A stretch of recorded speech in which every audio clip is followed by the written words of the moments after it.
என்று சொல்லலாமா? நல்ல கரங்களை தட்டி கர்த்தருடைய நாமத்தை மகிமைப்படுத்துவோம். கர்த்தர் நல்லவர், நல்லவர், நல்லவர். ஆண்டவரும் இரட்சகருமாகிய இயேசு கிறிஸ்துவின் ஈடு இணையற்ற நாமத்தில் மீண்டுமாய் நான் உங்களை வாழ்த்துகிறேன். கர்த்தர் தாமே உங்களை ஒவ்வொருவரையும் ஆசீர்வதிப்பார். ஆமென் என்று சொல்லலாமா?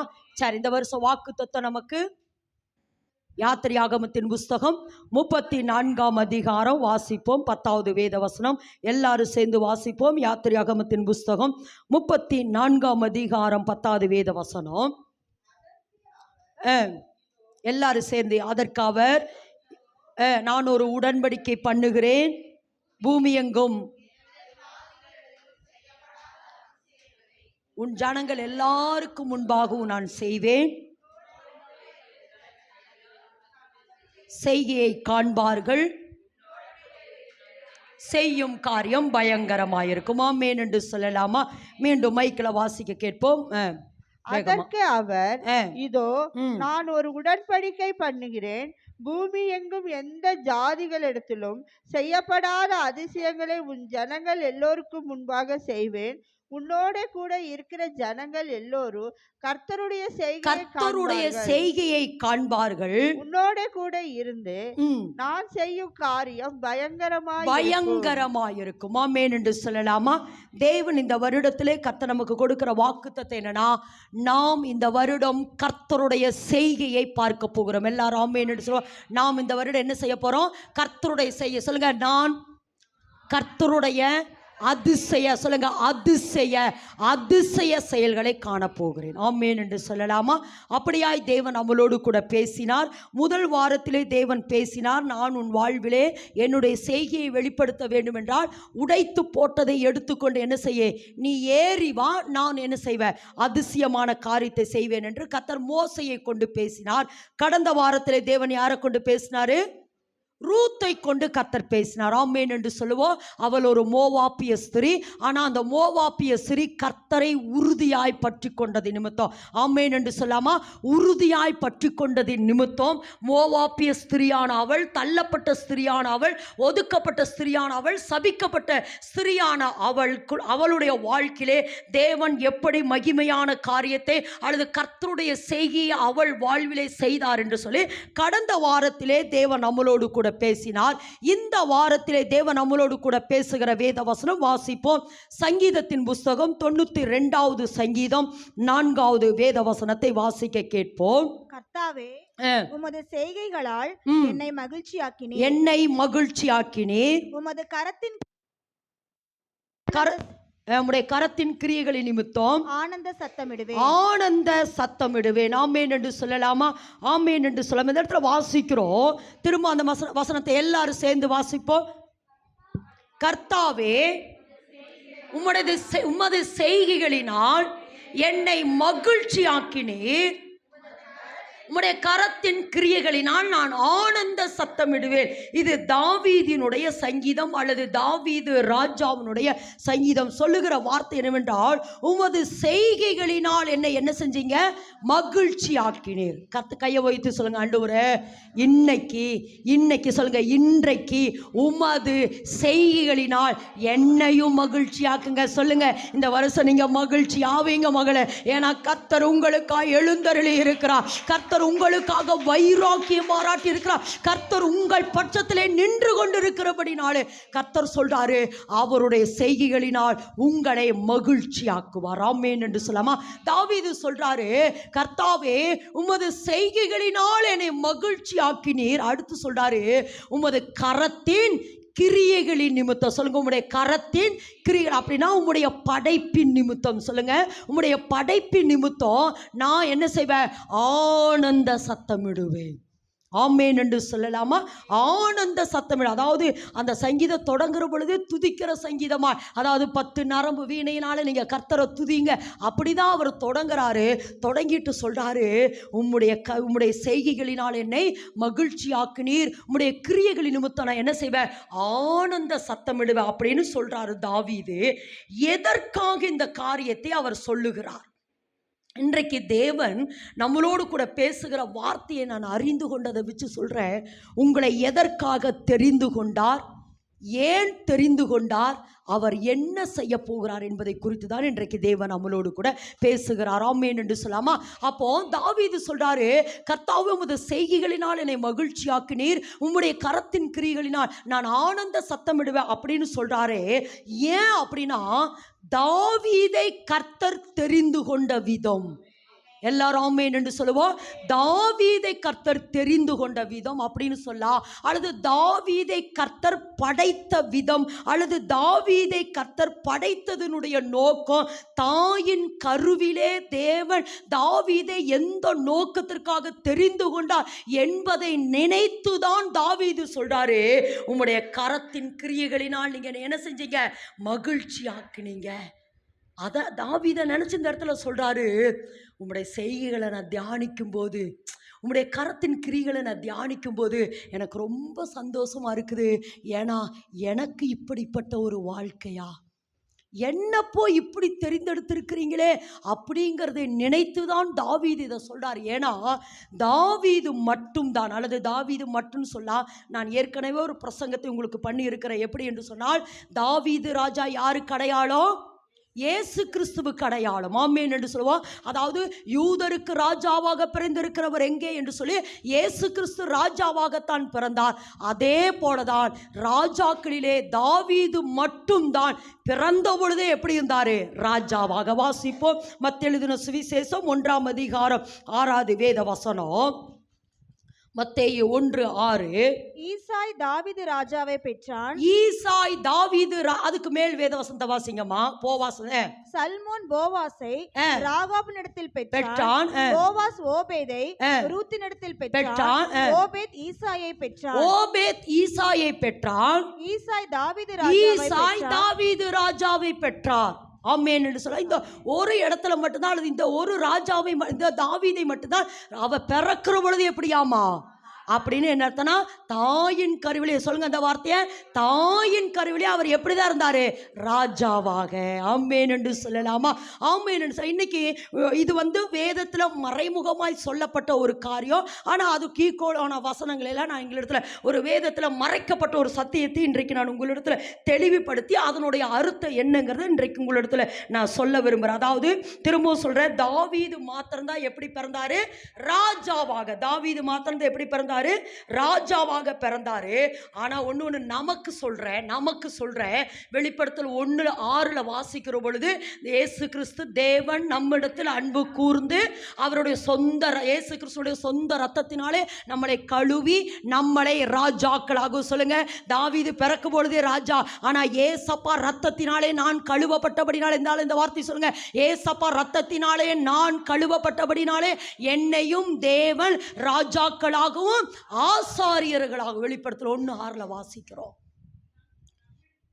அன்பு கூர்ந்து இதோ நம்மிடத்தில் அன்பு கூர்ந்து ரத்தத்தினாலே நம்முடைய பாவங்களை கழுவி நம்மை கழுவி நம்முடைய பிதாவாகிய தேவனுக்கு முன்பாக நம்மை ராஜாக்களாகவும் ஆசாரியர்களாகவும் ஆக்கின அவருக்கு மகிமையும் வல்லமையும் என்றென்றைக்கு உண்டாவதாக. ஆமென் என்று சொல்லலாமா? திரும்ப சொல்ற, தாவீது பிறக்கும் போது ராஜா, ஆனா நம்ம ஏசப்பா ரத்தத்தினாலே கழுவப்பட்டபடினால நம்மளையும் தேவன் எப்படி இருக்கிறாரு, ராஜா. சொல்லுங்க, ராஜ மனப்பான்மை எனக்குள்ள வரணும். சொல்லுங்க, ராஜ மனப்பான்மை. இதுவரைக்கும் கூனி குறுகி நான் இருந்திருக்கலாம், ஆனா இல்ல, கர்த்தரனை ராஜாவாகவும் ஆசாரியனாகவும். ராஜா என்றால் கட்டளையிடுகிறவன், ஆசாரியன் என்றால் மன்றாடுகிறவன். ஆமென். இதுதான் தாவீதின் வீட்டின் திறவுகோல். இதை குறித்து உங்களிடத்துல ஏற்கனவே சொல்லி இருக்கிற தாவீதின் வீட்டினோட திறவுகோல் என்ன என்று சொன்னால், ஒரே மனுஷன் ராஜாவாகவும் ஆசாரியனாகவும் நிற்பதான். அது இயேசு கிறிஸ்துவின் ரத்தத்தினாலே நமக்கு கிடைத்திருக்கிற பாக்கியம். ஓகே, இப்போ அதை திரும்ப சொல்லாம அந்த மறைக்கப்பட்ட அந்த ரகசியத்தை, ஒரு காரியத்தை உங்களிடத்துல சொல்ல விரும்புகிறேன். அதாவது தேவன் இஸ்ரவேல் ஜனங்களை எகிப்திலிருந்து வெளியே கொண்டு வந்தாரு. வெளியே கொண்டு வர பொழுது யாரை வைத்து வழி நடத்தினாரு, மோசையை வச்சு வழித்தினாரு. மோசைக்கு அப்புறம் யாரு, ஜோசுவாக்கு அப்புறம் இஸ்ரவேல் ஜனங்களை வழி நடத்தினது யாரு, நியாயாதிபதிகள். ஜோசுவாக்கு அப்புறம் யாரு, நியாயாதிபதிகள் இஸ்ரவேல் ஜனங்களை வழி நடத்தினார்கள். நியாயாதிபதிகள் காலம் முடிஞ்சதுக்கு அப்புறம் இஸ்ரவேல் ஜனங்களை வழி நடத்த ஆள் இல்லை. அப்போ உடனே இஸ்ரவேல் ஜனங்கள் எல்லாம் என்ன சொல்றாங்க, எல்லா ஜனங்களுக்கும் எல்லா ஜாதிகளுக்கும் ஒரு ராஜா இருக்கிறார். எல்லா ஜாதிகளுக்கும் ஜனங்களுக்கும் ஒரு ராஜா இருக்கிறாரு, எங்களுக்கு ஒரு ராஜா வேணும், எங்களுக்கு ஒரு ராஜா வேணும். யார்கிட்ட போய் மன்றாடுறாங்கன்னா சாமுவேல்கிட்ட போய் கேட்குறாங்க. எல்லாரும் ஜாதிகளுக்கு ராஜா இருக்கிறாங்க. தேவனுடைய திட்டம் என்னன்னா, நான் தான் அவர்களுக்கு ராஜா. என்ன சொல்றாரு? நான் தான் அவர்களுக்கு ராஜாவா இருக்க விரும்புகிறேன். ஆனால் இவங்கள என்ன சொல்றாங்கன்னா, தேவன் சொல்றாரு நான் அவங்களுக்கு ராஜாவா இருக்கணும்னு விரும்புகிறேன், ஆனால் என்ன தள்ளிட்டாங்க. யார்கிட்ட? சாமுவேல்கிட்ட சொல்றாரு, சாமுவேலே அவங்கெல்லாம் உன்கிட்ட ராஜா கேட்குறாங்களா, நீ தேர்ந்தெடுத்து கொடுத்துரு, தேர்ந்தெடுத்து கொடுத்துரு. ஆனால் ஒன்று சொல்லிடு, ராஜாங்கிறவர் சும்மா அவர் வரி கேட்பார், உங்கள் ஜனங்களை அடிமைப்படுத்துவார், உங்ககிட்ட இருக்கிற சொத்து சோங்களெல்லாம் என்ன செய்வார், பிடுங்கிக்குவார்னு அவங்ககிட்ட சொல்லிடு. சொல்லிட்டு நீ சொல்லு, நான் அவங்கள ஆளணும்னு நினச்சேன். தேவன் சொல்கிறார், நான் தான் அவங்கள ஆளணும்னு நினச்சேன், ஆனால் என்ன தள்ளிட்டாங்க சாமுவேலு. பரவாயில்ல, நீ அவங்களுக்கு ராஜாவை தேர்ந்தெடுத்து கொடுன்னு சொல்கிறாரு. அப்படி தேர்ந்தெடுக்கிறது யாரை தேர்ந்தெடுக்கிறாங்க?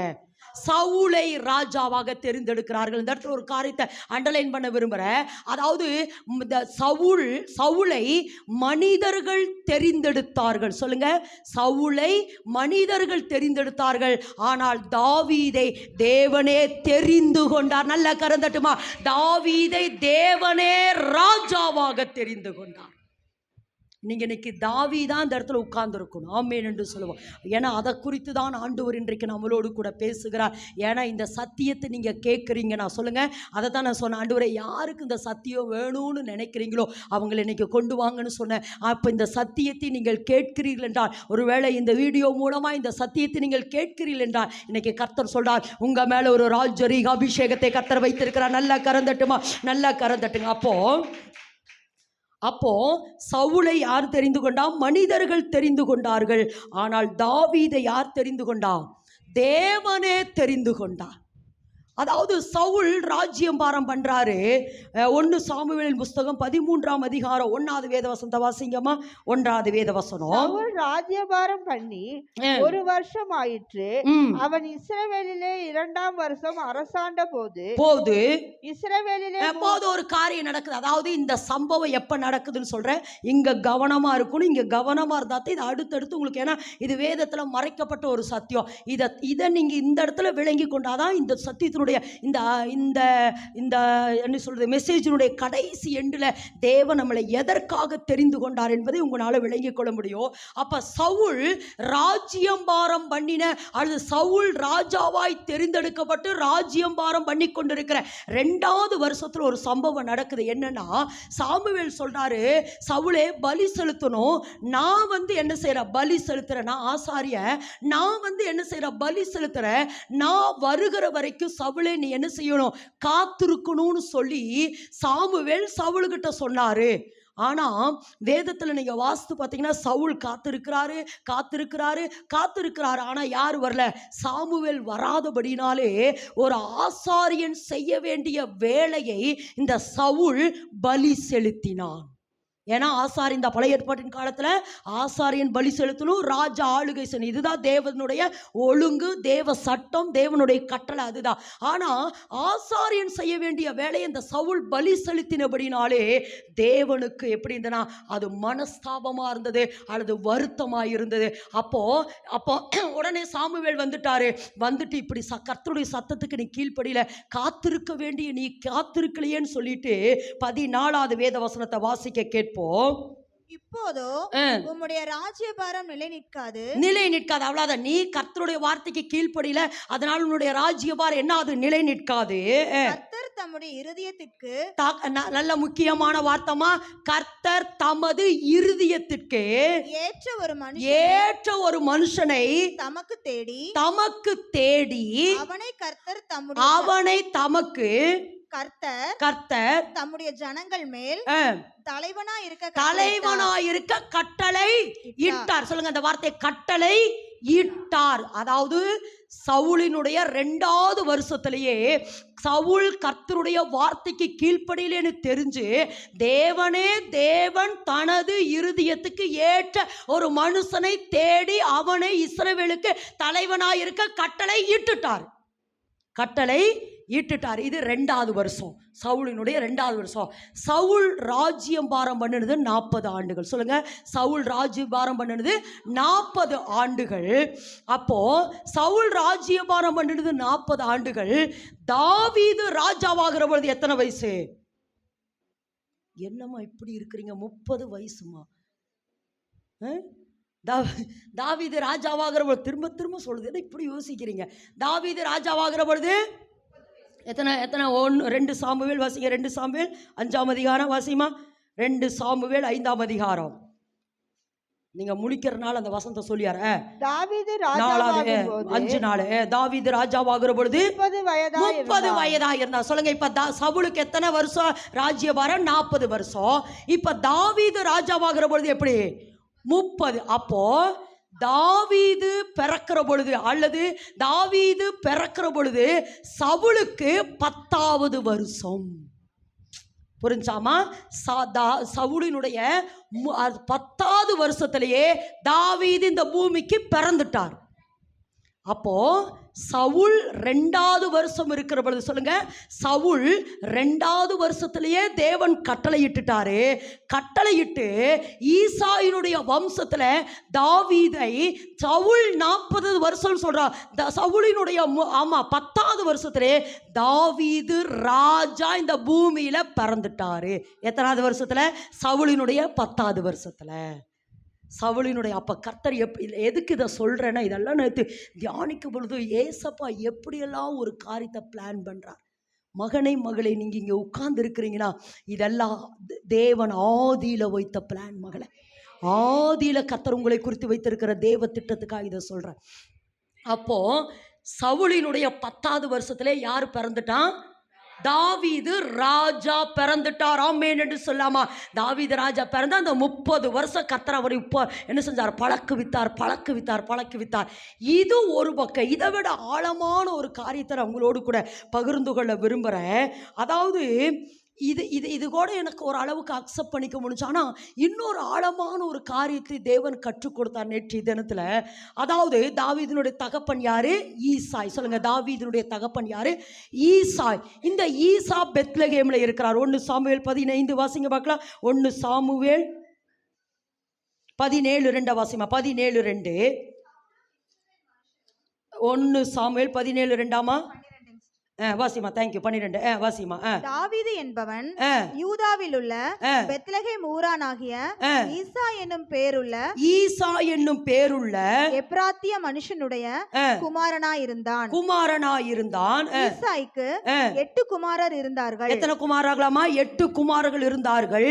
இவன் சவுலின் நாட்களிலே மற்ற ஜனங்களுக்குள்ளே வயது சென்ற கிழவனாய் இருந்தார். ஒரு இடத்துல 7 இருக்கு தெரியுமா? தாவீது ஈசாய்க்கு 7 பிள்ளைகள் ஒரு இடத்துல. இந்த இடத்துல எத்தனைக்குது? 7 8? அப்ப 7ன்னு போட்டிருக்கு ஒரு சில இடத்துல.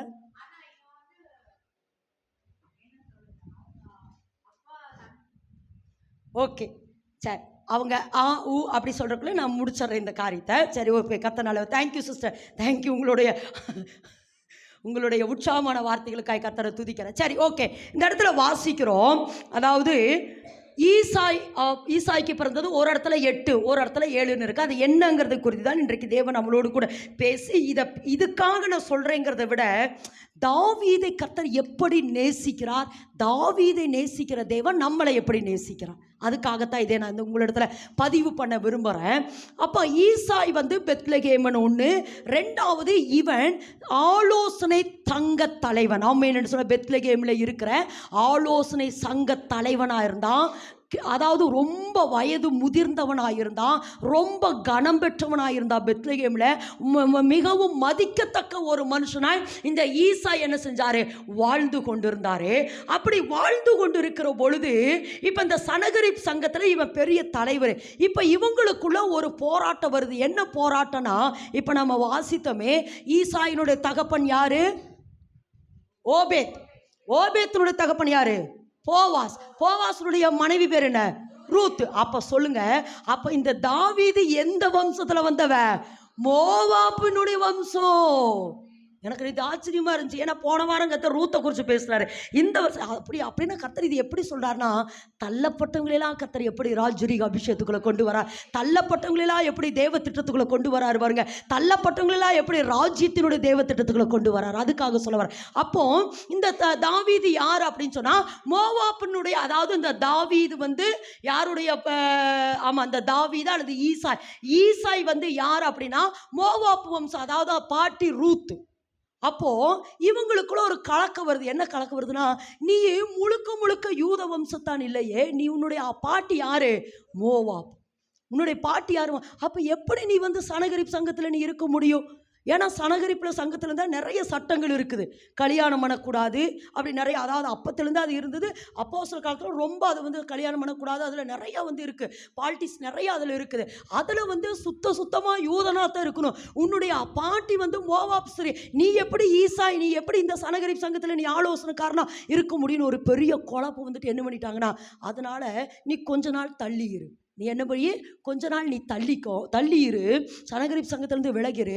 ஒருவேளை கர்த்தருடைய வார்த்தை வந்து ஈசாயை சேர்த்திக்குங்கன்னு சொன்னாங்கன்னா நாங்கள் சேர்த்திக்கிறோம். ஒன்று சாமுவேல் மூலமாக வார்த்தை வரணும், இல்லைன்னா ஏபோத் மூலமாக வார்த்தை வரணும். வார்த்தை வந்தால் தான் உன்னை சேர்த்திப்பேன்னு சொல்லி இந்த ஈசாயை கொஞ்சம் தள்ளி வச்சுட்டாங்க.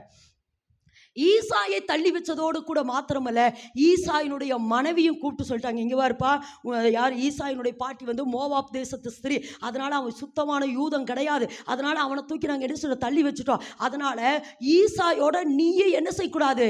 சேரக்கூடாது. நீ என்ன செய்யக்கூடாது? சேரக்கூடாதுன்னு ஈசாயினுடைய மனைவியையும் என்ன பண்ணிட்டாங்க? தள்ளி வச்சுட்டாங்க. இப்போ கணவன் மனைவி என்ன செய்யலை? சேரலை. கணவன் மனைவி இப்போ என்ன செய்யலை? சேரலை. இப்படி இருக்கிற பொழுது ஈசாய், ஏன்னா இப்போ ஈசாய் வந்து நிரூபிக்கணும், நான் தான் உண்மையான யூதன் சொல்லி நிரூபிக்கணும் அப்படிங்கிற பொழுது இவன் இந்த ஈசாய் ஒரு வேலை செய்கிறாரு. அவன் வீட்டு வேலைக்காரிகிட்ட போய், அவகிட்ட வீட்டு வேலைக்காரிட்ட போய், அவன் ஒரு புறஜாதிய கானானி ஸ்திரீ, அவட்ட போய் சொல்கிறாங்க, உன்னை நான் கல்யாணம் பண்ணிக்கிறேன், கல்யாணம் பண்ணிட்டு இந்த நியாயஸ்தானத்துக்கு முன்பாக உன்னை கொஞ்சம் என்ன செஞ்சுறேன், கொஞ்சம் நான் தள்ளி வச்சறேன் அப்படின்னு வேலைக்காரிட்ட போய் சொல்றாங்க. இவன் என்ன பண்ணிட்டா அப்படின்னா, அந்த எஜமானி அம்மாட்டவன் சொல்லிட்டா. யார் அது? ஈசாயினுடைய மனைவி தாவீதினுடைய அம்மா கிட்ட சொல்லிட்டா. இவங்க தாவீதினுடைய அம்மா என்ன பண்ணிட்டா? வேஷம் மாறி, இதுதான் முக்கியமானது. அதாவது ஈசாயினாலே தள்ளி வைக்கப்பட்டவள் அல்லது சனகரிப்பு சங்கத்தினாலே தள்ளி வைக்கப்பட்ட ஈசாயினுடைய மனைவி ஒரு நாள் இரவு வேஷம் மாறி, வேலைக்காரிய போல வேஷம் மாறி ஈசாயினிடத்தில் போய் உறவு கொண்டு பெற்றெடுத்த பிள்ளைதான் தாவீது. பெற்றெடுத்த பிள்ளைதான் தாவீது. அதனால தாவீது பிறக்கும் போதே, அப்போ இது வந்து ஒரு நாள் ஈசாய்க்கு தெரியல, வேலைக்காரி தான்ட்டு விட்டுட்டான். ஆனால் இப்போ எல்லாரும் தாவீதினுடைய அம்மாவாகிட்ட வந்து, நாங்கள் தான் உன்னை பிரித்து வச்சுட்டுமே, நீ எப்படி பிள்ளை பெத்த, நாங்கள் தான் உன்னை பிரித்து வச்சுமே, அப்போ நீ தவறு பண்ணிட்டியா, நீ வேசித்தனம் பண்ணிட்டியான்னு எல்லாரும் அவளை கல்லெறிகிற பொழுது அவள் உண்மையை சொல்லிட்டா. இல்லை, என் புருஷன் வந்து இப்படி செய்ய நினச்சாரு, எனக்கு இதில் ரொம்ப பிடிச்சிச்சு என்ன தெரியுமா, தன் தகப்பனுடைய வித்து அந்நிய ஸ்திரீக்குள்ளே போகக்கூடாதுன்னு இவன் மறைமுகமாக போராடி இருக்கிறார் பாருங்க. அப்போது இது என்னன்னா, அதனால் இவ தப்பு பண்ண நினச்சான். அதனால் நான் போய் என்ன பண்ணிட்டேன், இந்த காரியத்தை ஏற்றுக்கொண்டது நிமித்தம், அதனால் இந்த குழந்தை வேற யாருக்கும் பிறக்கலை, ஈசாய்க்கு தான் பிறந்துச்சு அப்படின்னு நிரூபிச்சா. ஆனால் இது யாருக்கு ரொம்ப வருத்தமாயிடுச்சு? ஈசாய்க்கு வருத்தமாயிடுச்சு.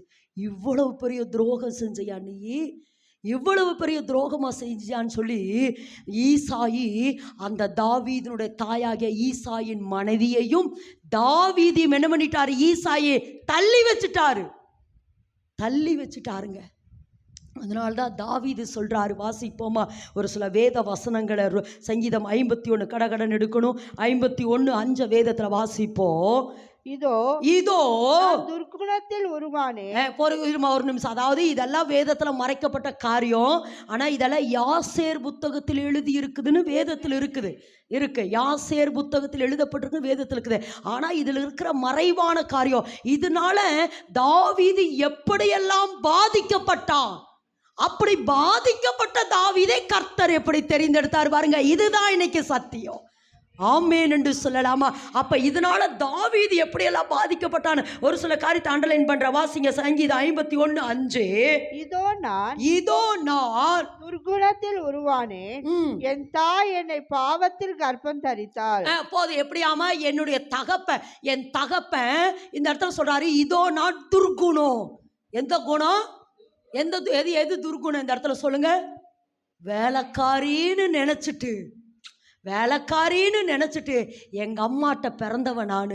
ஒன்று என்னுடைய தாய் இப்படி அப்பா தள்ளி வச்சோன்னோட வேஷம் போட்டுட்டு போய் என்ன செஞ்சீங்க, கருத்தரிச்சிங்களே. என் தாய் என்னை என்ன செஞ்சா, ஆமா, பாவத்தில் கர்ப்பம் தரித்தா. ஒன்று இப்போ அப்போ என்ன நடந்ததுன்னா, இப்போ இவனுடைய பிறப்பே ரொம்ப என்ன செஞ்ச வேதனை, தள்ளப்பட்ட புறக்கணிக்கப்பட்ட இவனுடைய பிறப்பே ரொம்ப வேதனையான ஒரு சம்பவம். இதனால தாயும் தகப்பனும், ஏன்னா இப்போ ஈசாய் வெறுத்துட்டார். இனி பாரு, இது எனக்கு 7 பிள்ளை தான். எத்தனை? 8 கிடையாது, 7 பிள்ளை தான். இந்த 7 பிள்ளைனால தான் என் வீடு கட்டப்படும். இவன் எனது பிள்ளைகள். அதனால தான் நிறைய நேரங்கள் தாவீதை ஆடு மேய்க்கிறதுக்கு தகப்பன் அனுப்புனதுக்கு காரணம் என்ன தெரியுமா? சிங்கங்களாவது கரடிகளாவது இவரை கொண்டுட்டு, இவனால எனக்கு அவமானம் என்று பெத்த தகப்பனை என்ன பண்ணிட்டாரா, கரடிகளுக்குள்ள சிங்கங்களுக்குள்ள அனுப்பினாரு தாவீதை.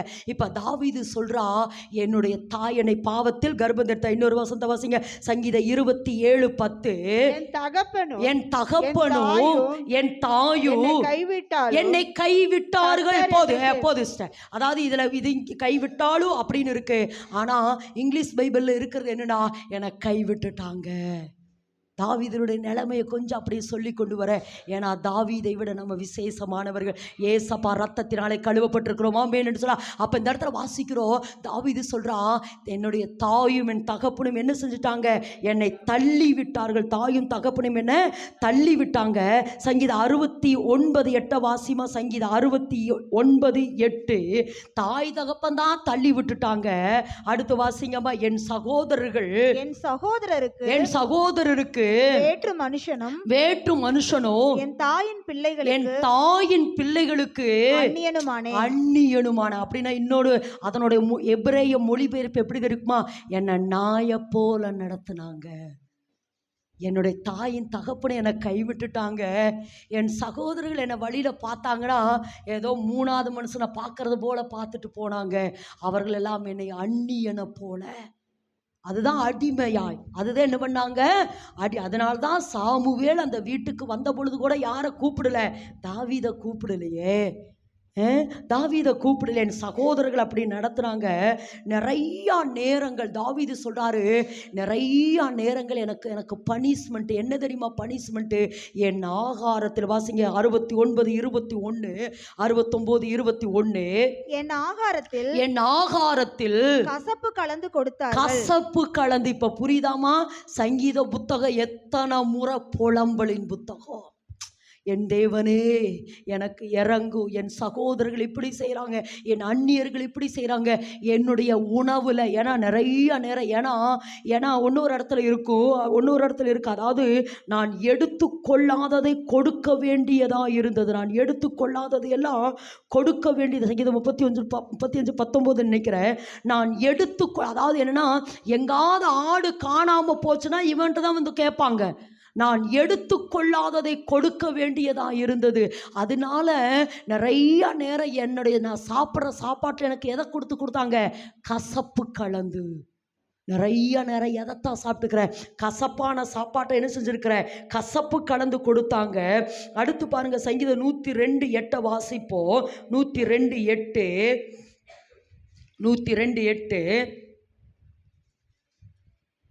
நாடோறும் என் சத்துருக்கள், அதாவது நீங்க இனிமேல் இந்த சங்கீதத்தை வாசிங்க, இப்படிப்பட்ட ஒரு வெளிப்பாட்டில் வாசித்து பாருங்க. இப்படிப்பட்ட ஒரு வெளிப்பாட்டில் வாசிங்க. நாடோறும் என் சத்துருக்கள் என்னை நிந்திக்கிறாங்க. என் மேல் மூர்க்க வெறி கொண்டவங்க எனக்கு விரோதமாய் சாபமிடுறாங்க. எனக்கு விரோதமாக என்ன செய்கிறாங்க, சாபமிடுறாங்க. நினச்சி பாருங்க, சொந்த தாயினால தகப்பனினால என்ன செஞ்சா, தள்ளிவிடப்பட்டா, புறக்கணிக்கப்பட்டா, ஒதுக்கப்பட்டவனா இந்த தாவீது இருந்தா. தன்னுடைய சகோதரர்களே அவனுக்கு என்ன செஞ்சாங்க, அந்நிய மனுஷனை போல, வேற்று மனுஷனை போல தன்னை நடத்த ஆரம்பித்தாங்க. சாப்பிடணும்னு நினைச்சான், அந்த சாப்பாட்டில் நிறைய நேரம் கசப்பு கலந்து கொடுத்தாங்க. இது மாத்திரமல்ல, நாடோறு என் சத்துருக்கள் பெருகிட்டே இருக்கிறாங்க. நாடோறு என் சத்துருக்கள் எனக்கு விரோதமா. ஏன்னா இப்ப தாய் தகப்பனே, அதாவது இந்த ஈசாய் பெத்லகேமில் பெரிய ராஜா வீட்டு பிள்ளையாட்டான். அவ்வளவு மதிப்பு சொத்து எல்லாம் இருந்தது. ஆனாலும் மதிப்பு சொத்து எல்லாம் இருந்தது. அப்ப அந்த பெரிய கனமிக்க மனுஷனுடைய பையன் எப்படி கனமா இருக்கணும்? ஆனா எல்லாரும் இந்த தாவீதை வெறுக்கிறாங்க, ஒதுக்குறாங்க. தாய் தகப்பன் வெறுக்கிறாங்க, சகோதரர்கள். அப்ப தாய் தகப்பன் ஒதுக்குற பொழுது அப்ப மற்றவங்களெல்லாம் எப்படி இவனை நேசிச்சிருப்பாங்க? அதனால தான் தாவீது சொல்றான், நாடோர் என் சத்துருக்கள் பெருகிறாங்க, நாடோர் என் சத்துருக்கள் எனக்கு விரோதமா என்ன செய்றாங்களா? சாபமிடுறாங்க. இவ்வளவு நிந்தைகளும் அவமானங்களுமோடு கூட இருந்த இந்த தாவீதை தான் கர்த்தர் ராஜாவாக தெரிந்து கொண்டார். நல்லா கறந்துட்டு இப்படிப்பட்ட ஒரு வேதனையில இதை நான் இதுக்கு இன்னொன்னு சொல்ல விரும்புறேன். அதாவது இவன் ராஜாவாக போறான்னு தெரிஞ்சும் கூட கர்த்தர் இந்த வழியில தான் இவனை பெற்றெடுக்க வச்சிருக்கிறாரு பாருங்க. அதை நான் சொல்றேன். எதுக்கு இதை சொல்றேன்னா, எந்த மனுஷனையும் அவரால் உயர்த்த முடியும் மகள். உன் சூழ்நிலை எப்படி இருந்தாலும் சரி, ஒருவேளை தகப்பன் தாயனை கைவிட்டுட்டாங்கன்னு நினைக்கலாம், உன் சகோதரர்கள் உன் குடும்பத்தார் உன்னை ஒதுக்கி வச்சுட்டாங்கன்னு நினைக்கலாம், ஒருவேளை நிறைய மனிதர்களுக்கு விரோதமாக சாபமிடுறாங்க, உன்னுடைய வாழ்க்கை இப்படி சாபமாயிருச்சேன்னு சொல்லலாம். ஆனா இன்னைக்கு கர்த்தர் சொல்றார்மா, கர்த்தரால் தெரிந்து கொள்ளப்பட்டவள் நீயே, கர்த்தரால் தெரிந்து கொள்ளப்பட்டவள் நீயே. எந்த தாய் தகப்பனாதும் தப்பில்லை செத்து போகணும்னு நினைக்குமா? ஆனால் ஈசாய் நினச்சா எப்படின்னா, போ ஆடு மேய்க்க போ, அங்கே இருக்கிற கரடிகளோ சிங்கங்களையாவது இவனை அடித்து கொன்னுட்டுன்னு சொல்லி அப்படிப்பட்ட ஒரு எண்ணத்தோடு தான் ஈசாய் தாவீதை என்ன செய்கிறானா, ஆடு மேய்க்கிறக்கு அனுப்புகிறேன். அன்பு சகோதரனே சகோதரியே, ஒருவேளை எந்த சூழ்நிலை, இதே சூழ்நிலை யாரு? யோசேப்பு. அதுக்கு தான் நான் ஆராதனையில் ஏசப்பா சொன்னார், தேவன் நம்மளை பயன்படுத்துறதுக்கு அழகு அந்தஸ்து அதுதல் இல்லைம்மா, அர்ப்பணிப்பு மட்டும். ஏன்னா ஒருவேளை நீ நல்லா படித்தவங்களா இருந்தாலும், அந்தஸ்து இருக்கலாம், ஆமாம் ஆஸ்தி இருக்கிறவங்களா இருக்கலாம், அதையெல்லாம் காரணம் காட்டி இதனால நான் ஆசீர்வதிக்கப்பட்டேன், என்கிட்ட படிப்பு இருந்தனால, என்கிட்ட ஆஸ்தி இருந்தனால, என்கிட்ட அந்தஸ்து இருந்தனால ஆசீர்வதிக்கப்பட்டேன்னு நீங்கள் சொல்லிடக்கூடாதுங்கிறதுக்காகத்தான் பலகீனமானவங்களை கர்த்தர் தெரிந்தெடுத்திருக்கிறார். பலவீனமானவங்களை ஆமாம் நொறுங்குண்ட இருதயத்தை உடையவர்களைத்தான் கர்த்தர் தமக்காக தெரிந்து கொள்ளார். ஆமென் என்று சொல்லாமா? அப்ப இப்படிதான் கர்த்தர் தாவீது, இதுதான் தாவீதினுடைய பின்னணியம். ஆமென் என்று சொல்ல, இதுதான் தாவீதினுடைய பின்னணியம். இப்ப நம்ம வேதத்துக்கு வருவோம். இப்படியெல்லாம் இருக்கிற பொழுதுதான், இப்படியெல்லாம், அதனால தான் பாருங்க, இப்படியெல்லாம் இருந்த பொழுது கர்த்தர் சொல்றாரு, என் இருதயத்துக்கு ஏற்ற, அப்படியாம தாவீதை தேவன் என்ன சொல்றாரு, என் இருதயத்துக்கு ஏற்ற ஒரு மனுஷனை இஸ்ரவேலுக்கு தலைவனாயிருக்க. ஆமென் என்று சொல்லாமா? இஸ்ரவேலுக்கு தலைவனாயிருக்க நான் தெரிந்து கொண்டேன் என்று சொல்லி, ஆமாம் 1 சாமுவேல் 15 கடைசியில் சொல்கிறாரு. ஆமாம் கடைசியில் சொல்லிட்டு அடுத்து பார்த்தீங்கன்னா 16:1 சொல்கிறாரு, நான் புறக்கணித்து தள்ளின சவுலுக்காக. சொல்லுங்க, நான் புறக்கணித்து தள்ளின சவுலுக்காக நீ எந்த மட்டும் துக்கிப்ப? எழுந்திரு சாமுவேலே, உன்னுடைய தைல கொம்பை நிரப்பிக்கொண்டு யாருடைய வீட்டுக்கு போ? ஈசாயினுடைய வீட்டுக்கு போ. அந்த இடத்துல எனக்கு ரொம்ப பிடிக்கும் அந்த வசந்த வாசியம், அந்த இடத்துல ரொம்ப பிடிக்கும் எனக்கு வசனம். சொல்லுங்க, வாசிங்க. 16:1 நோக்கி, இஸ்ரவேலின் மேல் ராஜாவா இராதபடிக்கு நான் புறக்கணித்து தள்ளின சவுலுக்காக நீ எந்த மட்டும் துக்கித்துக் கொண்டிருப்பாய்? நீ உன் கொம்பை தைலத்தால் நிரப்பி கொண்டு வா, பெத்லகேமனாகிய ஈசாயின் இடத்தில் உன்னை அனுப்புவேன். அவன் குமாரரில் எனக்கு ரொம்ப பிடிச்சிச்சு, அவன் குமாரரில் ஒருவனை நான் என்ன செஞ்சேன்? ராஜாவாக. நீங்க நினைச்சு பாருங்க, ஒருவேளை சாமுவேல்கிட்ட சாமுவேலே நீ தாவீதை போய் அபிஷேகம் பண்ணு என்ன சொல்லிருப்பாரு? போங்க ஆண்டவரே, போங்க ஆண்டவர். அவங்க அப்பாவே அவரை ஏற்றுக்கல, அவங்க அம்மா அவங்கள ஏற்றுக்கல, அவங்க குடும்பத்தார் அவங்கள ஏற்றுக்கல, ஏன் ஊர்க்காரங்களே ஏற்றுக்கல, நீங்கன்னு ராஜா போயிருப்பாரு நினைக்கிறீங்களா? வேணாண்டவரே, ஈசா என்னை கல்லெறிஞ்சிருவாரு, நான் போக மாட்டேன்னு சொல்லிட்டு தான் அப்படின்னு சொல்லிடுவாருன்னு தெரிஞ்சுதான் தேவன் சொன்னாரு, யாருன்னு சொல்லாம எங்க சொல்றாரு? ஈசாயினுடைய வீட்டுக்கு நீ போ, அவன் குமாரரில். அப்போ தேவனுடைய தெரிந்தெடுப்பு எவ்வளவு ஆச்சரியமானது. தேவனுடைய தெரிந்தெடுப்பு. ஒருவேளை உன்னை எல்லாரும் ஒதுக்கியிருக்காங்க மகளே, ஒதுக்கி இருக்கலாம், தள்ளி இருக்கலாம். ஆனா கர்த்தருடைய பார்வையில் நீ விலையேறப்பட்டவள். நல்ல கரந்தட்டு. கர்த்தருடைய பார்வையில் நீ விசேஷமானவள். கர்த்தருடைய பார்வையில் நீ வித்தியாசமானவள். ஆமேன் என்று சொல்லலாமா? ஆமேன் என்று சொல்லலாமா? அப்படித்தான் என்ன செய்றாரு? யார் வரா? அப்படிதான் இந்த இடத்துல சாமுவேல் யாருடைய வீட்டுக்கு வராரு? யாருடைய வீட்டுக்கு வராரு? ஈசாயினுடைய வீட்டுக்கு வராரு. எனக்கு ரொம்ப பிடிச்சது இன்னொரு வசனம் வாசிங்க, 12வது வேத வசனம் வாசிமா. 12. ஆள் அனுப்பி அவனை அழைப்பித்தான். அவன் சிவந்த மேனியும் அழகிய கண்களும் நல்ல ரூபமுள்ளவனுமாய் இருந்தான். 1 சாமுவேல் 16ஆம் அதிகாரம் 12. அதானா? சரி, ஓகே. ஆள் அனுப்பி அவனை அழைப்பித்தான். அவன் சிவந்த மேனியும் அழகிய கண்களும் நல்ல ரூபமுள்ளவனுமாய் இருந்தார். அப்பொழுது கர்த்தர் இவன் தான், எனக்கு ரொம்ப பிடிச்சி, இவன் தான் நீ எழுந்து இவனை அபிஷேகம் பண்ண. நல்லா கரந்தட்டுமா? நீ எழுந்து, தேவன் தெரிந்து கொண்ட ஒரு மனுஷனை கர்த்தர் அபிஷேகம் என்றால் நீ எழுந்துரு. நீ எழுந்து அபிஷேகம் பண்ணு. இவன் கர்த்தரால் தெரிந்து கொள்ளப்பட்டவன், பரலோகத்தால் அங்கீகரிக்கப்பட்டவன். இவன் பரலோகத்தால் அங்கீகரிக்கப்பட்டவன். ஒருவேளை அவன் தாய் தகப்பன் இவன் தவறான முறையில் பிறந்திருக்கிறான்னு சொல்லி ஒருவேளை அவன் தாய் தகப்பன் என்ன செஞ்சிருக்கலாம்? தள்ளி வச்சிருக்கலாம். இவன் தவறான முறையில் பிறந்திருக்கான்னு சொல்லி ஒருவேளை அவனுடைய சகோதரர்கள் இவனை ஒதுக்கி வச்சிருக்கலாம். எல்லாரும் ஏன்னா ஒரு இடத்துல இருக்கும், தெருக்களில் எல்லாம் உட்கார்ந்து என்னை பற்றியே பேசி கொண்டு இருக்கிறார்கள். தாவீது சொல்றார், இவன் இப்படி பிறந்தானாமா, இவன் இப்படி பிறந்தானாமா, இப்படி பிறந்தானாமான்னு என்னவே பேசிட்டு இருக்கிறாங்க, புலம்புவார் ஒரு இடத்துல தாவீது. இதை எதுக்கு சொல்கிறேன்னா, இப்படியெல்லாம் எல்லாரும் என்ன ஒதுக்குறாங்க, தாய் தகப்ப ஒதுக்குனாங்க, சகோதரர் ஒதுக்குனாங்க, எல்லாரும் ஒதுக்குனாங்க. ஆனால் கர்த்தர் இஸ்ரவேலுக்கு அவனை ராஜாவாக, இஸ்ரவேலுக்கு அவனை தலைவனாக, இஸ்ரவேலுக்கு அவனுக்கு ஒரு நியாயாதிபதியாக, இஸ்ரவேலுக்கு அவனை ஒரு யுத்த வீரனாக. இதுதான் தேவனுடைய தெரிந்தெடுப்பு. அதுதான் சொல்கிறேன். உன் மேலே சால்வை விழுந்துருச்சுன்னா அவருக்கு உன்னை ஒப்பு கொடுத்துரு. நீ அவருக்கு தேவை மகளே, நீ அவருக்கு தேவை. உன்னுடைய சூழ்நிலை எப்படி வேணாலும் இருக்கலாம். இவங்க அப்படி பேசுகிறாங்க, அவங்க அப்படி பேசுகிறாங்க, இவங்க இல்லை மகளே, நீ ஆண்டவருக்கு தேவைனா தேவைதான். ஆமேன் என்று சொல்லாமா? இந்த இடத்துல இன்னொரு வார்த்தையை நான் சொல்ல விரும்புகிறேன். சவுலை புறக்கணித்து தள்ளி கர்த்தர் தாவீதை தெரிந்து கொண்டது போல எத்தனையோ ஊழியக்காரிகளை கர்த்தர் ராஜாவாக தெரிந்து கொண்டார்.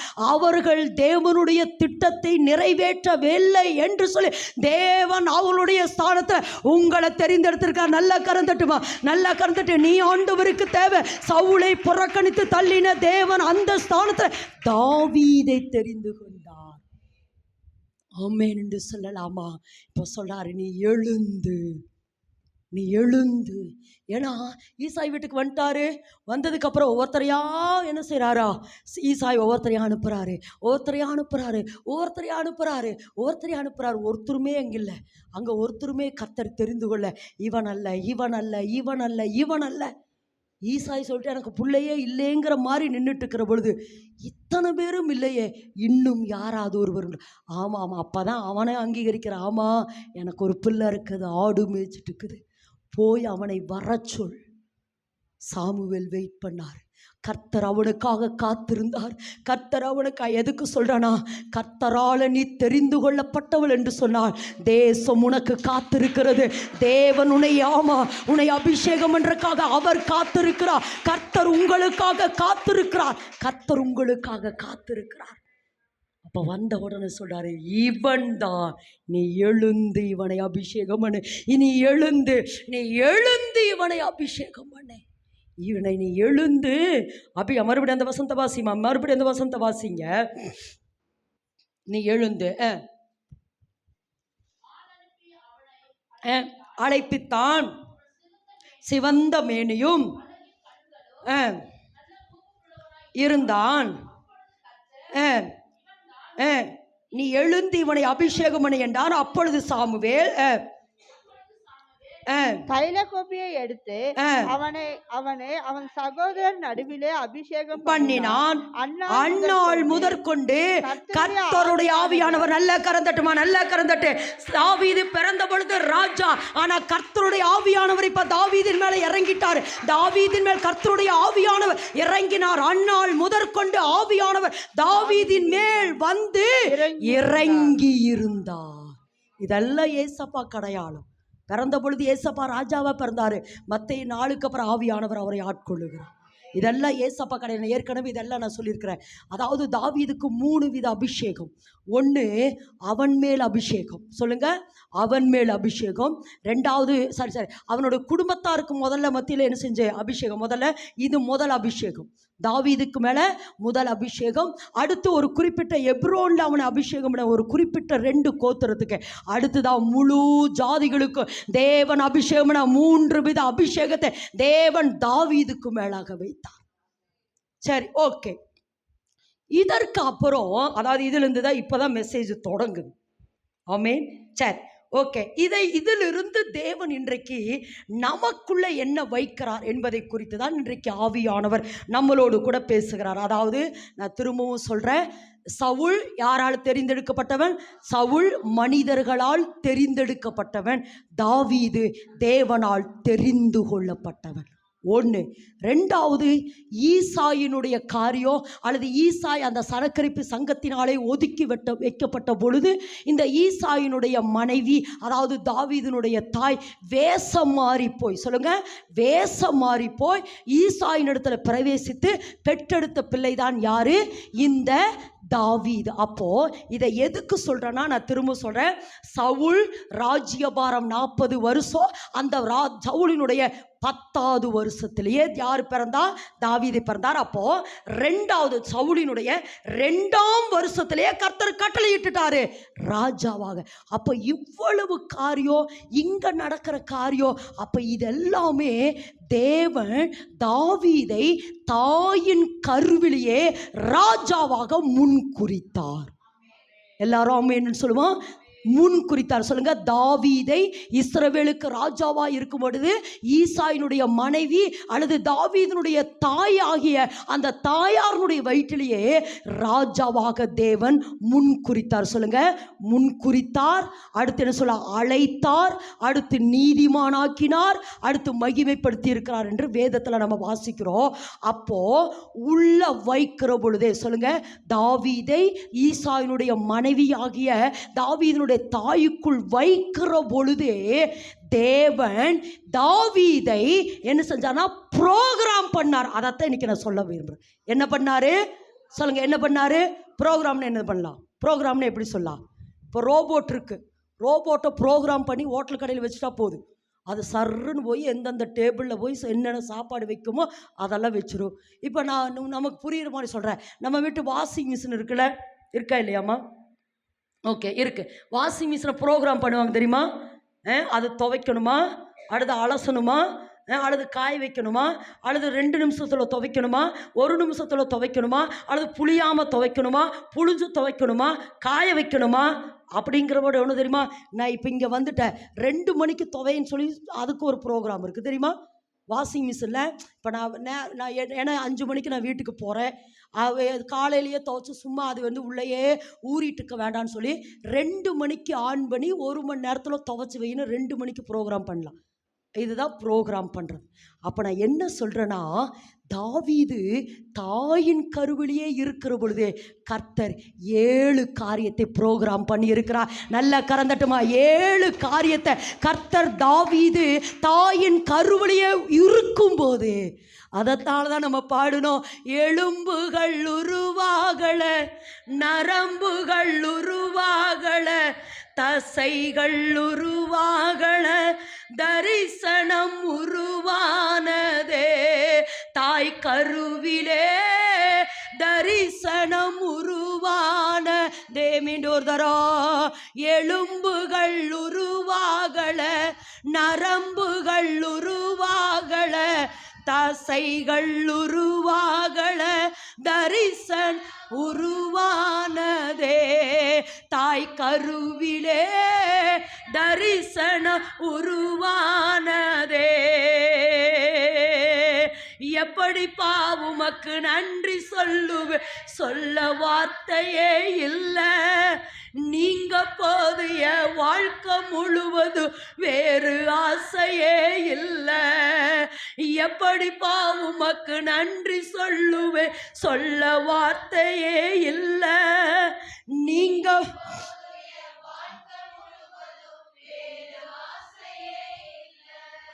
ஆமேன் ஆமேன் ஆமேன் ஆமேன்.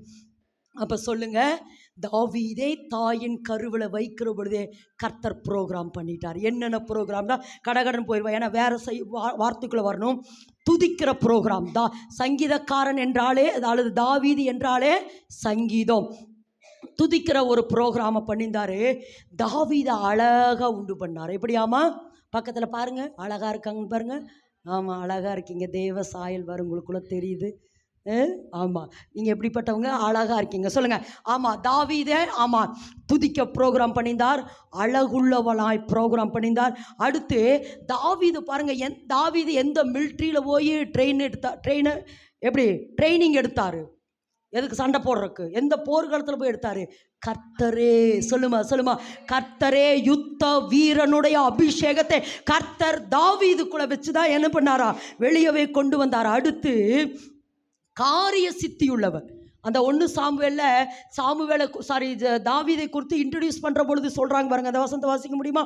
1 சாமுவேல் 16ஆம் அதிகாரம் வாசிங்க, 16, 18 வாசிங்க. அப்பொழுது அந்த வேலைக்காரரில் ஒருவன் அப்பொழுது அந்த வேலைக்காரரில் ஒருவன் பிரதியுத்தரமாக, இதோ பெத்லெகேமியனாகிய ஈசாயின் குமாரன் ஒருவனை கண்டிருக்கிறேன், அவன் வாசிப்பதில் தேறினவன், அவன் பராக்கிரமசாலி, யுத்த வீரன், காரிய சமர்த்தன், சௌந்தரியம் உள்ளவன். காரிய சமர்த்தன் என்னது?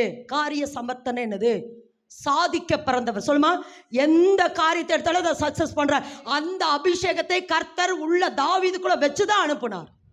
ஆமேன் என்று சொல்லுவா. அடுத்து சொல்லுங்க, துதிக்கிறவன், அழகுள்ளவன், யுத்த வீரன், காரிய சமர்த்தன், எல்லாவற்றிலும் தாவீது போன இடத்திலெல்லாம் வெற்றி கண்டான். ஆமேன் என்று சொல்லாமா? அப்ப வெற்றி பெற்றவனாக, அடுத்து எப்படி சொல்றேன்னா, வெற்றி பெற்றவனாக, அடுத்து எல்லாவற்றுக்கும் மேலாக பாடுகளை சகிக்கிறதுக்குனே கர்த்தர் அபிஷேகம் பண்ணார். இது ஒரு அபிஷேகம் தெரியுமா?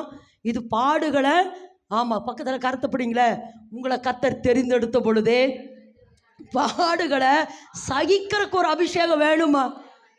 பாடுகளை சகிக்கிறதுக்கு ஒரு அபிஷேகம். வேதத்தில் ஒரு வசனம் இருக்கு. அதாவது சாராயினுடைய அந்த யார், ஆகார், சாராயினுடைய கையின் கீழ் வேலை செஞ்சுட்டு இருப்பான். அப்போ சாராய் ரொம்ப இவளை என்ன செய்வா? நொறுக்கிறனால என்ன பண்ணுறா? ஆகார் அவளை விட்டு ஓடி வந்துடுவான். அப்போ கர்த்தர் ஒரு வார்த்தை சொல்லுவார், எனக்கு அது ரொம்ப பிடிக்கும். சாராயின் அடிமை பெண்ணாயிருக்கிற ஆகாரே. அப்போ நீ கொஞ்ச நாள் எப்படி இருக்கணும்? அடிமை. அப்போ இப்போ சொல்லுங்க, கொஞ்ச நாள் எப்படிமா? கொஞ்ச நாள் பாடுகளை சகியுங்கள். பாடுகளை சகித்தோமானால் அவரோடு கூட ஆளுகையும் செய்வோம், அவரோடு கூட ஆளுகையும் செய்வோம். அப்போ யாரு? ஆகாரா? எதிர்த்தெல்லாம் பேசலீங்க, எதிர்த்தெல்லாம் பேசல. அவகிட்ட போய் நீங்கள் நினச்சி பாருங்க, நீங்கள் நினச்சி பாருங்க, அவள் சாராய்கிட்ட போனவங்க, எனக்கு தெரியும் நீ எப்படி வருவேன். எனக்கு இது சொல்கிற பொழுதெல்லாம் ஒரு சாட்சி. நாங்கள் ஒரு கம்பெனியில் வேலை செஞ்சுட்டு இருந்தோம், நானே என்னுடைய சித்தி பண்ணுவோம். ஏன்னா எங்களுக்கு இந்த சண்டே லீவ் விட்டுரும், ஏன்னா சர்ச்சுக்கு போகணும், அது என்ன வந்தாலும் சரி. அதனால் எங்களுக்கு அந்த மேஸ்திரிக்கு அந்த சூப்பர்வைசருக்கு சண்டை வந்துகிட்டே இருக்கும் எப்போ பார்த்தாலும். அப்போது ஒரு நாள், இனிமேல் நாங்கள் வேலைக்கே வரல, அது பூஜகாலி டென்ஸருக்கு எங்களுக்கு லீவ் கொடுக்க மாட்டேன்ட்டார். நாங்கள் லீவ் எடுத்தே தீர்வோடு எடுத்துட்டோம். அப்புறம் எங்களுக்கு வேலை இல்லைன்ட்டாரு. சரின்ட்டு வந்துட்டோம். எல்லா கம்பெனியும் சுற்றினோம், ஒரு கம்பெனி வேலையில் மறுபடியும் அங்கே தான் போனோம்.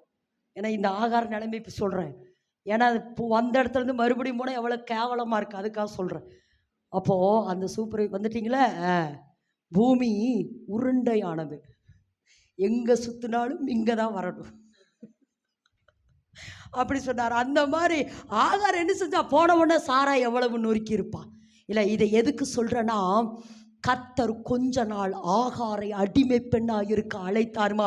ஆனால் அதுக்கப்புறம் ஆபிரகாம் சொல்ற, இப்போ அவளை அனுப்பிவிடு. அப்படி அவள் ஆகார் வெளியே வந்த பொழுது அவளுக்காக ஒரு நீரூற்றையே கர்த்தர் அவளுக்காக தந்தார். எதுக்கு தான் சொல்ற? பாடுகளை சகிப்பீர்கள் என்றால் தேவன் அதுக்குரிய சம்பளத்தையும் தருவார். என்னுடைய லாங்குவேஜில் சொல்கிற போனஸையும் தருவார். நான் அனுபவப்பட்டிருக்கிறேன். நம்மளுடைய உபத்திரவ காலங்களில் உண்மைமா எனக்கு இந்த ஸ்ட்ரோக் வந்து இந்த ஃபேஷியல் ஸ்ட்ரோக் வந்தப்போ ரொம்ப நான் என்ன செஞ்சேன், அந்த அறையிலேயே உட்காந்து அழுது. ஆனால் அந்த உபத்திரவ நாட்கள் முடிந்ததுக்கு பின்பு சம்பளத்தையும் கொடுத்தாரு, போனஸையும் கொடுத்தாரு. அதுதான் 2 மடங்கு. எதுக்கு இதை சொல்கிறேன்னா, ஒருவேளை பாடுகளுக்கு வழியாக நீங்கள் கடந்து போய் கொண்டிருப்பீர்கள் என்றால் கர்த்தர் அதற்கு தக்க பலனையும் தருவார். அந்த பலன் ரெட்டிப்பான பலனாக இருக்கும். ஆமென் என்று சொல்றா. அதனால பாடுகளை சகிக்கிறதுக்குனே இந்த என்ன செஞ்சாரு, தாவீது தன்னை ஒப்பு கொடுத்திருந்தா. இது ஒரு அபிஷேகம். ஆமென் என்று சொல்லாமா, இது ஒரு அபிஷேகம். அதனால தான் அந்த சங்கீதம் 34 நினைக்கிற அந்த அபிமெலேக்கினாலே புறத்தப்படுகிற பொழுது பாடுகிற பாட்டாவது, கர்த்தர் நல்லவர், அவரை துதியுங்கள், அவர் கிருபை என்றும் உள்ளது. நம்மளாம் பின்னாடி திரும்பி பார்த்துட்டு வந்துட்டானான்னு ஓடுவோம். ஆனால் அந்த தாவீது கர்த்தரை துதிங்க, அவர் நல்லவர் அப்படின்னு சொல்லிட்டே ஓடுறார். அது ஒரு அபிஷேகம். ஆமென் என்று சொல்லாமா. அப்போ துதிக்கிற ப்ரோக்ராம். அடுத்து எனது அழகுள்ளவனாக இருந்தா, யுத்த வீரனாக இருந்தா, காரியத்தை சாதிக்கிறவனாக இருந்தா, அடுத்து வெற்றி பெறுகிறவனாக இருந்தா, பாடுகளை சகிக்கிறவனாக இருந்தா, எல்லாவற்றுக்கும் மேலே இதுதான் முக்கியமான ஒரு இடம். எல்லாவற்றுக்கும் மேலாக என் இருதயத்துக்கு அவன் ஏற்றவன். எதுக்கு தெரியுமா? என்னுடைய ஆலயத்தை அவன் கட்டுகிறவனாய், அல்லது கட்டுகிறவனுக்கு இவன் எல்லா விதத்திலும் உதவி செய்கிறவனாயிருப்பான். இதை எதுக்கு சொல்ல வரேன்னா, அதாவது ஒரு மனுஷனை கர்த்தர் தெரிந்தெடுக்கிறார் என்றால், சொல்லுங்க, ஒரு மனுஷனை கர்த்தர் தெரிந்தெடுத்திருக்கிறார்னா ஏதோ பிறந்துட்ட வாழ்ந்துட்டு போ அப்படிங்கிறதுக்காக இல்லை. ஏதோ இந்த பூமியில் வந்துட்ட. ஆனால் ஒன்று சொல்கிறோமா, எல்லா மனுஷனுக்கும் சொல்லுங்க, புஸ்தக சுருளிலே அவனை குறித்து கர்த்தர் எழுதியிருக்கிறார். உண்மைமா சொல்லுங்க, என்னை குறித்து சொல்லுமா, உங்களை குறித்து சொல்லுமா, உங்களை குறித்து புஸ்தக சுருளிலே கர்த்தர் எழுதி இருக்கிறார். அதை என்னன்னு சொல்லி கேட்டு நீங்க வாங்கி அதை பார்த்துட்டீங்கன்னா அதுக்கப்புறம் உங்க வாழ்க்கையில தோல்வியே இல்லைம்மா. இதுக்குத்தான் பிறந்திருக்கிறேன் அப்படிங்கிற ஒரு தெளிவு உங்களுக்குள்ள வந்துட்டுனா உங்க வாழ்க்கை எல்லா விதத்திலும் சக்சஸா இருக்கும். ஆமென் சொல்லுமா. இந்த சத்தியத்தை நீங்க கேட்கறனால இதுக்கு தான் பிறந்திருக்கிறீங்கன்னு நான் இன்னைக்கு சொல்ல போறேன். தாவீதை கர்த்தர் எந்த நோக்கத்துக்கு தெரிந்து கொண்டார் என்றால், அதான் முக்கியமான காரியம். அதாவது தேவன் இந்த பூமியில செய்ய போகிற 2 காரியம், முக்கியமான காரியம். என்ன சொல்லுங்க பார்க்கலாம், அடிக்கடி சொல்றோம்.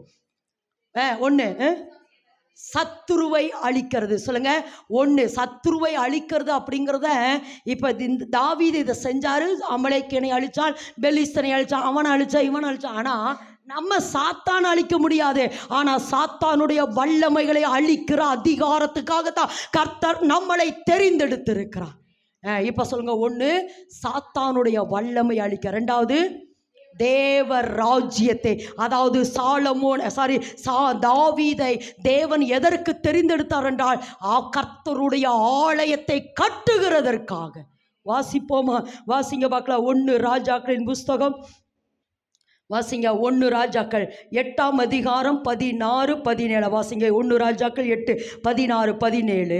அவர், நான் என் எஜமானாகிய இஸ்ரவேலை எகிப்திலிருந்து புறப்பட பண்ணின நாள் முதற்கொண்டு என் நாமம் விளங்கும்படி ஒரு ஆலயத்தை கட்ட வேண்டும் என்று நான் இஸ்ரவேலுடைய எல்லா கோத்திரத்திலையும் அல்லது எல்லா பட்டணத்திலும் தெரிந்து கொள்ள என் ஜனமாகிய இஸ்ரவேல் மேல் அதிகாரியாய் இருக்கும்படி தாவீதையே தெரிந்து கொண்டேன். என்னவாமா, நான் தாவீதையே தெரிந்து கொண்டேன். கீழ் வேத வசனம். இஸ்ரவேலின் தேவனாகிய கர்த்தரின் நாமத்திற்கு ஆலயத்தை கட்ட வேண்டும் என்கிற விருப்பம் என் விருப்பம். ஆமா, கட்ட வேண்டும் என்கிற விருப்பம் என் தகப்பனாகிய தாவீதுக்குள்ள இருந்தது. யார் சொல்றாரு? சாலமோன் சொல்றாரு. இதை எதுக்கு சொல்றேன்னா, அப்போ கர்த்தர் இந்த 6 காரியத்தை பிளான் பண்ணி அடுத்து பார்த்தீங்கன்னா மெயின் என்னன்னா, ஆலயத்தை கட்டணும். எல்லாவற்றுக்கும் மேலாக இந்த பூமியில இருக்கிற சத்துருவை அழிக்கணும். தாவீதுக்கு கொடுக்கப்பட்ட பெரிய பிரதான வேலை என்னன்னா, ஒன்று சத்துருவை அழிக்கணும், ரெண்டாவது ஆலயத்தை கட்டணும். சொல்லுங்க, ரெண்டே காரியம். தாவீதை கர்த்தர் புரோகிராம் பண்ண மெயின் காரியம், அல்லது தாவீதை தேவன் தெரிந்து கொண்டதனுடைய பெரிய நோக்கம் என்னன்னா, ஒன்று சத்துருவை அழிக்கணும். ஏன்னா சத்துருவை அழிக்கணும்னா இதில் வந்து நிறைய பேர் இருப்பாங்க. அதில் பெலிஸ்தனை அழித்தது அதாவது இந்த எமோரியர் தான் அந்த கடவுள், அதாவது அந்த விக்கிரகத்தினுடைய கடவுள். அந்த எமோருடைய வம்சம் இதெல்லாம் ஆதியாகமம் 10:16 இருக்குது. எமோரியருடைய வம்சத்தில் வந்தவங்க தான் இந்த பெலிஸ்தர்கள், அமலேக்கியர்கள், அடுத்து கானானியர்கள், ஏத்தியர்கள், எபூசியர்கள். இவங்க எல்லாம் அந்த 7-8 ஜாதிகள் எல்லாம் அவதுக்குள்ள இருந்தாங்க. அதில் மெயின் கர்த்தர் எதிர்த்த மெயின் ஒன்று பெலிஸ்தன் சொல்லலாம். பெலிஸ்தனை விட மெயின் ஜாதி என்னன்னா அமலேக்கியன்.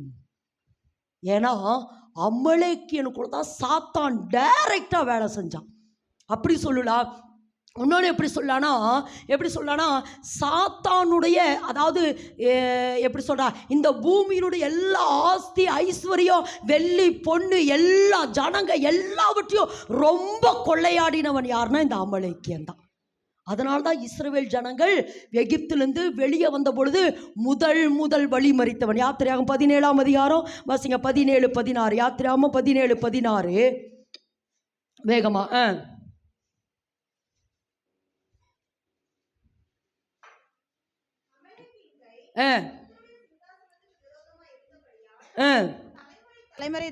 தலைமுறை அடுத்து இன்னொருத்தர் எடுத்துருங்க. 25:19 உபாகமம் 25:19. தலைமுறை தோறும் அவனுக்கு விரோதமா கர்த்தருடைய யுத்தம் நடந்துட்டே இருக்கும்.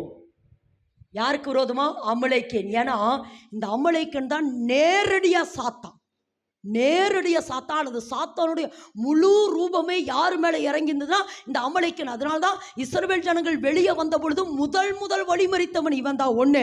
2. 25 உபாகமம் 25:19.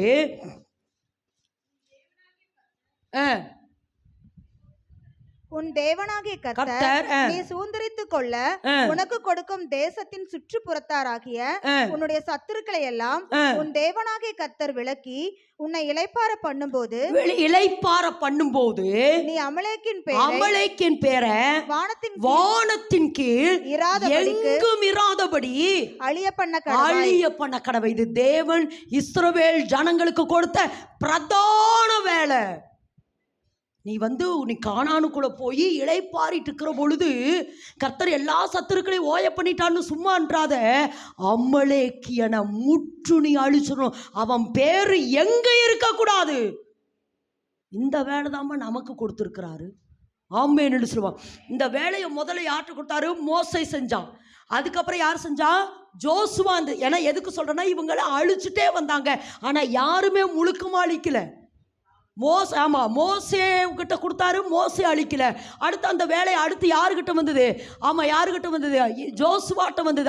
அப்பதான் அந்த சூரியன் அயலோன் மேலும் சந்திரன் எங்க கிபியோன் மேலும் நின்ன இடம் அதுதான். அப்ப அந்த இடத்துல யுத்தம் பண்ற பொழுது அப்ப ஜோசுவாவும் முற்றும் அழிக்கல.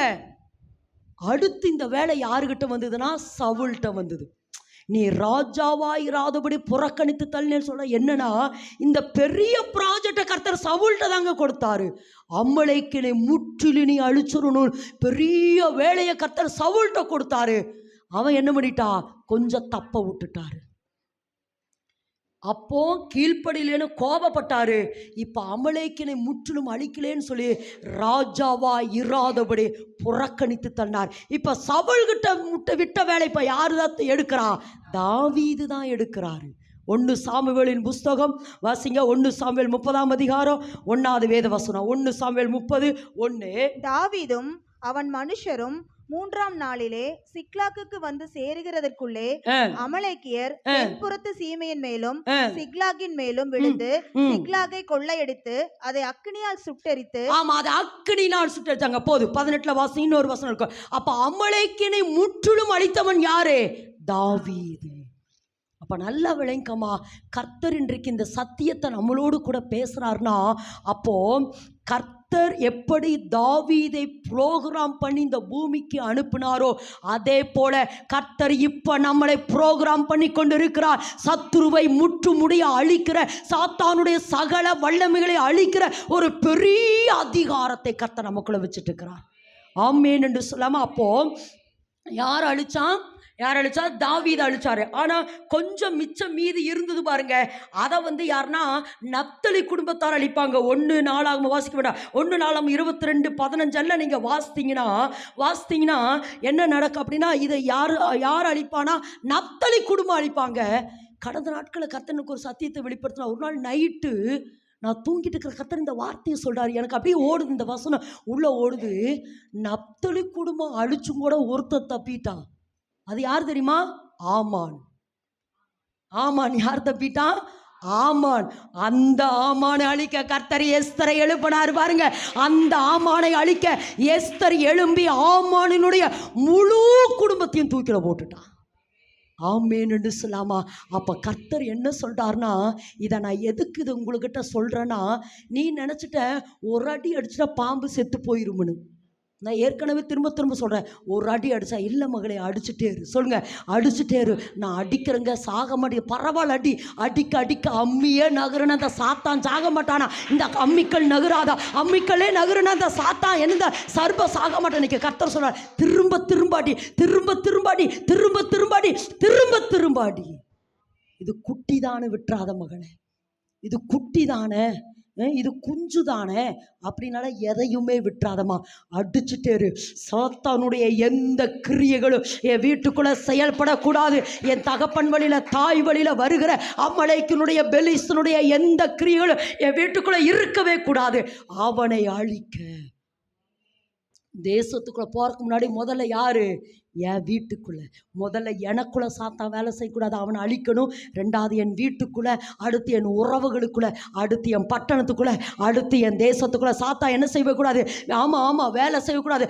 அவனுடைய வல்லமைகளை முழுக்க அழிக்க. ஆமேன் என்று சொல்லாமா?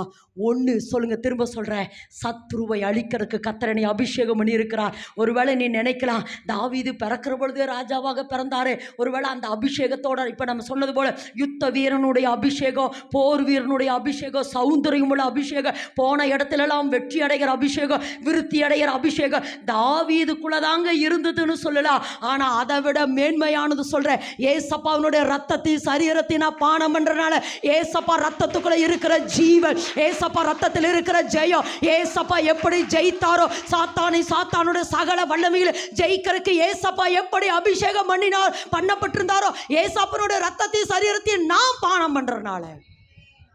ஆமேன் என்று சொல்லலாமா? இந்த வருஷத்தினுடைய திறவுகோல் வசனம்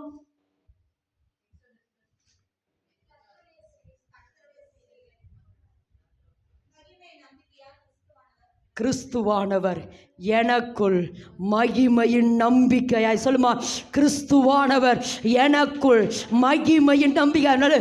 இப்ப கிறிஸ்து உனக்குள்ள மகிமையின் நம்பிக்கையாய் இருக்கிறபடினால் உனக்கு முன்னாடி சாத்தான் நிற்பானா? தரித்திரம் நிற்குமா? வியாதி நிற்குமா? பிரச்சனை நிற்குமா? போராட்டம் நிற்குமா? சர்பம் நிற்குமா? ஆமா, குறைங்கி நாவி நிற்குமா மகளே? இல்லை மகளே, இல்லை. கர்த்தர் சொல்றாரு, நான் திரும்ப சொல்கிறேன் மகளே, திரும்ப சொல்கிறேன், ஏறி வா, நீ ஏறி வா. ஒருவேளை 2025 வரைக்கும் வாழ்க்கை எப்படி வேணாலும் இருந்திருக்கலாம். இந்த 2026 உன் கொடி பறக்கும். அது வெற்றி கொடி. ஏனெனில் கிறிஸ்துவானவர் உங்களுக்குள் மகிமையின் நம்பிக்கையா இருக்கிறார். கிறிஸ்துவானவர் உங்களுக்கு எப்படி இருக்கிறாரா? மகிமையின் நம்பிக்கையா இருக்கிறார். ஆமென் என்று சொல்லாமா? அப்ப தாவீதை கர்த்தர் புரோகிராம் பண்ணனுடைய 2 மெயின் ரீசன் என்ன? ஒன்று சத்துருவை அழிக்கிறது, 2வது ஆலயத்தை கட்டணும். தாவீதுக்குள்ள அந்த ப்ரோக்ராம் இருந்தது. நான் ஆலயத்தை கட்டுவேன், அப்படி ஆலயத்தை கட்டணும். அவர் ஒரு இடத்துல சொல்கிறாரு, நான் இப்படி மச்சு பாவனை வீட்டில் அல்லது இந்த கேதுரு மரத்தினால செய்யப்பட்ட இந்த வீட்டில் குடியிருக்கிறேனே, உடன்படிக்கை பெட்டி வெளியில் இருக்குதே, கர்த்தருக்கு ஒரு ஆலயத்தை நான் கட்டணும். கர்த்தருடைய உடன்படிக்கை பெட்டி வைக்கிறேன். அதுதான் எதுக்கு சொல்கிறேன்னா, அந்த ராஜ்யத்தை கட்டுகிற மனநிலை. தேவனுடைய ஆலயத்தை கட்டுகிற அந்த மனநிலை, நான் எப்படியாவது தேவனுடைய ஆலயத்தை இந்த பூமியில கட்டிடணும். இப்படி உடன்படிக்கப்பட்டு வெளியிருக்கிறேன், உடன்படிக்கப்பட்டு வெளியிருக்குது, ஐயோ உடன்படிக்கப்பட்டு வெளியிருக்கேன், நான் இவ்வளவு மச்சுப்பாவோட வீட்டில் அல்லது கேதுரு மரத்தால் செய்யப்பட்ட வீட்டில் நான் குடியிருக்கிறேனே. தேவனுடைய உடன்படிக்கப்பட்டு வெளியில் இருக்கிறது. அவருக்கு ஒரு ஆலயத்தை கட்ட வேண்டியங்கிற விருப்பம் தாவீதுக்குள் வந்தது. என கர்த்தர் அங்கேயே ப்ரோக்ராம் பண்ணி தான் அனுப்பியிருந்தார். அப்ப இன்னைக்கு கர்த்தர் சொல்றாருமா, இந்த ராஜ்யத்தை கட்டணும், சத்துருவின் பிடியில் இருக்கிற ஜனங்களை விடுதலை ஆக்கணும்னு சொல்லி கர்த்தர் உங்களுக்குள்ள இந்த விருப்பத்தை வைத்திருக்கிறார் என்றால், அல்லது இந்த விருப்பம் உங்களுக்குள்ள வருதுன்னா, இந்த பாரம் உங்களுக்குள்ள வருதுன்னா, ஆதி முதல் கொண்டே கர்த்தர் உங்களை தெரிந்தெடுத்திருக்கிறார். ஆதி முதல் கொண்டே கர்த்தர் உங்களை தெரிந்தெடுத்திருக்கிறார் அப்படின்னு தாவீது நினைத்த பொழுது, யார் நாத்தான்வேல் சொல்றா, இல்லை இல்லை உன்னுடைய கை, ஏன்னா இந்த யாரை அழிக்கிறார், கோலியாத் அழிக்கிறார். எதில் 17 அழிக்கிறாரா, அடுத்து 18, 19, 20, 21 எல்லாம் நீங்கள் வாஸ்து பார்த்தீங்கன்னா எருசலேமை சுற்றி இருந்த எல்லா கானானியர், ஏத்தியர், எபூசியர், பெலிசியர்கள் எல்லாரையும் அழிச்சு அழிச்சாரு மட்டும் இல்லை, அவர்களிடத்துல எல்லாம் கொள்ளை பொருளாயிட்டு, இதெல்லாம் தேவனுடையது, இதெல்லாம் தேவனுடையது, பூமியும் அது நிறைவும் கர்த்தருடையது, பூமியும் அது நிறைவும் கர்த்தருடையதுன்னு சொல்லி எல்லா விக்கிரகம் கையில் இருந்ததான அந்த பொண்ணுகளை, வெள்ளிகளை எல்லாவற்றையும் தாவீது கொள்ளையாடி கொண்டு வந்து எருசலேமுக்குள்ள வச்சுட்டாரு. அதனால தான் சொல்கிறோம், எருசலேம் பட்டணம் அது மெயினாக அந்த சீயோன், சிக்லாக் என்கிறது அமலேக்கர் கையில் இருந்துச்சு. அதை வாங்கி அங்கே தான் தாவீதின் கோட்டை, அதுதான் சீயோனாக அழைக்கப்பட்டது. ஆமென் என்று சொல்ல. அப்போ எதுக்கு சொல்கிறேன்னா, தாவீது என்ன செஞ்சாரா, சத்துரு கையில் இருக்கிறதெல்லாம் பிடுங்கி கொண்டு வந்து தேவ ராஜ்யத்தை கட்டுறதுக்கு, அல்லது தேவனுடைய ஆலயத்தை கட்டுகிறதற்கு எல்லாம் சவதரித்தார். அநேகத்தை சவதரித்தார். வாசிங்க மக்களை, எத்தனை சவதரித்தார்? எத்தனை? 1 நாளாகமா 22:5 வாசிங்க மக்கள். 1 நாளாம் 22:5. தாவீது தன் குமாரனாகிய சாலமோன் வாலிபனும் இளைஞனுமாய் இருக்கிறான். கர்த்தருக்கு கட்டப்படும் ஆலயம் சகல தேசங்களிலும் கீர்த்தியும் மகிமையும் உடையதாய் விளங்கும்படி மகா பெரியதாய் இருக்க வேண்டும். ஆகையால் அதற்காக வேண்டியவர்களை இப்பொழுதே சேகரம் பண்ண 14வது வேத வசந்த வாசிங்கம்மா. 14வது பேசினாரு. நான் என் சிறுமையிலே நல்ல விளைக்குமா, எப்படியம்மா சிறுமையிலே சொல்லுங்க, நல்லா சொல்லுங்க, எப்படியாமா? அதாவது நான் என்கிட்ட திரளா இருக்கும் போது இல்லை, எப்படியாமா? என்கிட்ட திரளா இருந்த போது இல்லை, நான் கொஞ்சமா சம்பாதித்த பொழுது கொஞ்சமா கர்த்தருக்கு நான் கொடுத்தேன். கொஞ்சம் சம்பாதித்ததுங்கிறத விட நான் அங்கேருந்து கொலையாடிட்டு வந்த பொழுது ஒன்று எனக்கு வேணும், என் மனைக்கு வேணும், என் பிள்ளைகளுக்கு வேணும் தான். ஆனால் அதுலேருந்து கொஞ்சமாக நான் என்ன செஞ்சேன், கொஞ்சமாக எடுத்து வச்சேன். கொஞ்சமாக எடுத்து வச்சதில் எத்தனை சேர்த்திருக்கிறாராமா? 4000. வாசிங்கம்மா. இதோ என் சிறுமையிலே கர்த்தருடைய ஆலயத்துக்காக 1,00,000 தாலந்து பொன்னையும் 10,00,000 தாலந்து வெள்ளியும் நிறுத்த முடியாத திரளான வெண்கலத்தையும் இரும்பையும் சவதரித்து மரங்களையும் கற்களையும் சவதரித்து வைத்து நீ இன்னும் அவைகளுக்கு அதிகமாய் சவதரிப்பா அப்படின்னு சொல்லிவிட்டார். அதாவது இதுல இந்த 1,00,000 டன் இதெல்லாம் எப்படி இருக்கலாம், ஆனா இதனோட மொழிபெயர்ப்பு என்ன, 4000 டன். சொல்லுங்க, அதாவது 4000 டன் பொண்ணு. சொல்லுங்க, நம்மளுக்கு புரியுற மாதிரி சொல்ற. 4000 டன் பொண்ணு, 40,000 டன்னு வெள்ளி. இதனுடைய மதிப்பு திரும்ப சொல்லுங்க, 4000 டன். ஒரு டன்னுக்கு, ஒரு டன்னா எத்தனை கிலோ தெரியுமா? 1000 கிலோ. ஒரு டன்னுக்கு 1000 கிலோ. அப்போ நினச்சி பாருங்க. அப்போ நேற்று கணக்கு போட்டு பார்த்தான், கிட்டத்தட்ட எப்படின்னா அவன் சிறுமையிலே சம்பாதித்தது கிட்டத்தட்ட 48 கோடி மதிப்புள்ள பணங்களை, லட்சங்களை, பொண்ணுகளை, வெள்ளிகளை கர்த்தருக்காய் சிறுமையிலே சேர்த்தி வச்சார். ஆமேன் என்று சொல்லலாமா? ஆமேன் என்று சொல்லலாமா? அப்போ கர்த்தர் இன்னைக்கு என்ன சொல்கிறாருன்னா, இந்த சத்தியத்தை நாம் கேட்கிறோம் என்றால், சொல்லுங்க, இந்த சத்தியத்தை நாம் கேட்கிறோம் என்றால் இன்னைக்கு கர்த்தர் சொல்கிறாருமா, தாவீது பிறக்கும் போதே ராஜாவாக பிறந்தாரு. இப்போ ஏசப்பா ரத்தத்தினாலே நம்ம ராஜாக்களும் ஆசாரியர்களும் மாற்றப்பட்டபடினாலே கிறிஸ்தவர்களாகிய நம்ம ஒவ்வொருவருக்கும் கொடுத்திருக்கிற பிரதான வேலையை, பெரிய வேலையை என்னன்னா, எப்படின்னா சத்துருவின் கையில. ஏன்னா கடந்த வாரம் சொன்னேன், ஈசாக்கு எந்த துறவுகளை வெட்டினானாமா? யாரு? ஆபிரகாமினுடைய துறவு. இதை நான் போன வாரம் சொன்னேன் கொஞ்சம். ஆமாம், அதாவது என்னன்னா, ஈசாக்கு தன் தகப்பனாகிய ஆபிரகாமினுடைய துறவை, அந்த துறவை எல்லாம், ஆபிரகாமின் துறவையெல்லாம் மண்ணை போட்டு மூடுனது யாரு? இந்த இடத்துல யாரு? பெலிஸ்தர்கள். இந்த யார் மூடுனாங்க? அதனால சொல்கிறேன், இந்த சாத்தானுடைய டைரக்ட் அமலேக்கினும் பெலிஸ்தன் தான். அப்போ என் தகப்பனாகிய ஆபிரகாமினுடைய துறவுகளெல்லாம் பெலிஸ்தர்கள் மண்ணை போட்டு மூடிவித்தார்கள், நான் மறுபடியும் தோண்டுகிறேன் என்று ஈசாக்கு அதை தோண்டி தோண்டி தோண்டி தேசத்தில் கர்த்தர் என பிரச்சனை வந்துச்சு, அதனால ஏசேக்கு வந்துச்சு, அதனால சித்தனா வந்துச்சு. இறந்தாலும் மறுபடியும் தோன்றா தோண்டி தோண்டி தோண்டி தேசத்தில் பழுகும்படி கர்த்தர் எனக்கு இடம் உண்டாக்கினார் என்று அந்த துறவுக்கு ரெகோபோத்து. அப்ப இன்னைக்கு கர்த்தர் என்ன சொல்றார்? உன் தகப்பனாகிய தேவாதி தேவனுடைய ஆசீர்வாதத்தில் இன்னைக்கு பெலிஸ்தனாகிய அமலேக்கன் வச்சிருக்கிறார். அதை போய் கர்த்தர் இன்னைக்கு துறவு அந்த துறவுகளை தோண்ட சொன்னார். அப்படின்னு நான் மீட்டெடுக்க போறேன். சொல்லுமா, நான் மீட்டெடுக்க போறேன். என் தகப்பனாகிய தேவாதி தேவனுடைய ஆசீர்வாதங்கள் எல்லாம் இந்த பூமியும் அது நிறைவும் கர்த்தருடையது. ஆனா சாத்தாதை ஏமாத்தி வாங்கிட்டா, இப்ப நான் திரும்பவும் அதை வாங்குகிறதுக்கு தான் கர்த்தரனை அபிஷேகம் பண்றார். சொல்லுமா, நல்ல கரங்களை தட்டி ஏசாட இந்த அபிஷேக வல்லமை, மீட்டெடுக்கிற யுத்த வீரனுடைய வல்லமை இப்ப ஏன் மேல மீட்டெடுக்கிற அந்த அதிகாரம், மீட்டெடுக்கிற அந்த அபிஷேகம், மீட்டெடுக்கிற அந்த அபிஷேகம் இப்ப ஏன் மேல. அப்போ முதல்ல உங்களோடதை மீட்டெடுங்க. ரட்சிக்கப்படாத கணவனா, ரட்சிக்கப்படாத பிள்ளையா, இவர்கள் கர்த்தருடையவர்கள். அடுத்து என்னுடைய ஆஸ்தி, என்னுடைய ஐஸ்வர்யம், என்னுடைய நிலம், என்னுடைய சொத்து, எனக்கு வேண்டியதை சாத்தானே இனி உங்க கையில் இருக்கக்கூடாது, அதை மீட்டெடுக்கிற இப்ப கர்த்தர் அந்த அபிஷேகத்தை நம்ம மேல வைக்கிறாருமா. ஆமா, தாவீதுக்கு மேலாக வைத்த அந்த அபிஷேகத்தை கர்த்தர் நம்ம மேல வைக்கிறாரு, நம்ம மேல வைக்கிறாருமா. ஒன்று மீட்டெடுக்கணும். பிசாசின் கையில் இருக்கிறத, சாத்தான் எடுத்துக்கொண்டதை ஒன்று மீட்டெடுக்கணும். மீட்டெடுக்கிறதோடு கூட இல்லாமல் தேவனுடைய ராஜ்யத்தை, சொல்லுமா, தேவனுடைய ஆலயத்தை இந்த பூமியில் நான் கட்டணும். இதுக்கு தான் கர்த்தரனை ப்ரோக்ராம் பண்ணியிருக்கிறா. கர்த்தருடைய செய்கையை நீங்கள் பார்க்கணும்னா இன்னைக்கு கர்த்தர் சொல்றார், செயல்படு, விடாத. உன்னுடையதை சாத்தான் கையில் இருக்குது. பூமியும் அது நிறைவு கர்த்தருடையது, பூமியும் அது நிறைவு கர்த்தருடையது. உன்னை ஏமாத்தி உன்னை வஞ்சிச்சு சாத்தா எடுத்துட்டா மகனே, அதை மீட்டெடுத்து தேவனுடைய ராஜ்யத்தை அல்லது தேவனுடைய ஆலயத்தை இந்த பூமியில் கட்டுகிறதற்காகவே கர்த்தர் நம்மளை ராஜாக்களாகும் ஆசாரியராக தெரிந்தெடுத்திருக்க. எல்லாரும் இருக்கிற இடத்துல இருந்து எழும்பலாமா? நன்றியோடு கூட